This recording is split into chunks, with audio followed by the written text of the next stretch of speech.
પાટણના સંત શ્રી રવિદાસ બાપુની જન્મ જયંતિની શોભાયાત્રાનું આયોજન કરવામાં આવ્યું।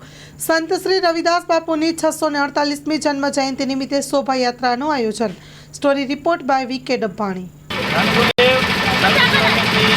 રવિદાસ ભગવાનની 648મી જન્મજયંતિ નિમિત્તે રવિદાસ સંસ્થા ગુજરાત દ્વારા અને પ્રમુખ શ્રી વિજય સોલંકી, કારોબારી અને સમગ્ર સમાજના લોકો દ્વારા આજે ડૉક્ટર બાબા સાહેબ આંબેડકરની પ્રતિમાએ ફુલાર કરી અને સુભાષચોકથી હર્ષ પ્લાઝા જલારામ મંદિર થઈ અને ભીલવાડી સંત રવિદાસ બાપુના પ્રતિમાએ આ શોભાયાત્રાનું સમાપન કર્યું છે।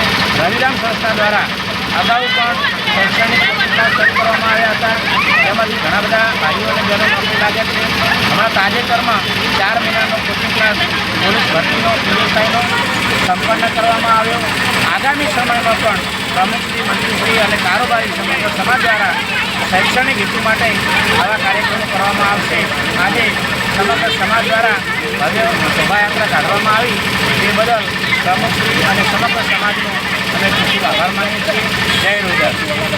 તારીખ 12/2/2025ના રોજ સંત શિરોમણી શ્રી રવિદાસ બાપુની 648મી જન્મજયંતિની સૌ પ્રથમ તો સમગ્ર ભારતના દેશવાસીઓને હાર્દિક શુભકામનાઓ પાઠવું છું। આ સંત રવિદાસ મહારાજ એક મહાન કવિ અને મહાન સમાજ સુધારક હતા।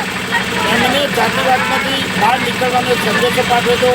હું પણ એ રસ્તે ચાલું છું અને હું પણ મારા સમાજના લોકોને કહેવા માગું છું કે આવનારા સમયની અંદર આપણે બધા એક થઈએ અને ભાઈચારો કેળવી અને સમગ્ર ગુજરાત નહીં પણ સમગ્ર ભારતની અંદર આપણા સમાજની એકતા રહે એવી હું આજના જન્મજયંતિ પ્રસંગે શુભેચ્છા પાઠવું।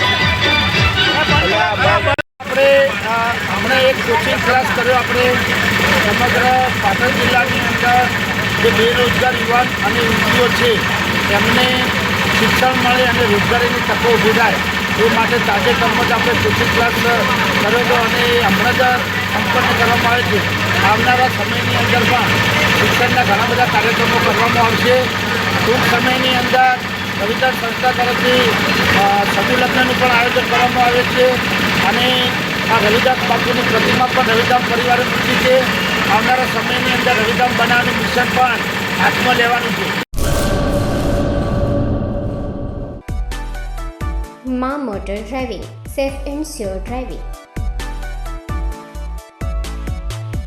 ડ્રાઇવિંગ એ શોખ સાથે આપની મોટી જવાબદારી પણ છે। અમારા ઇન્સ્ટ્રક્ટર દ્વારા સચોટ અને સરળ માર્ગદર્શન આપની રોજની તાલીમની માહિતી મેળવીને શું અધુરાશ છે એના ઉપર પૂરું ફોકસ કરાય છે।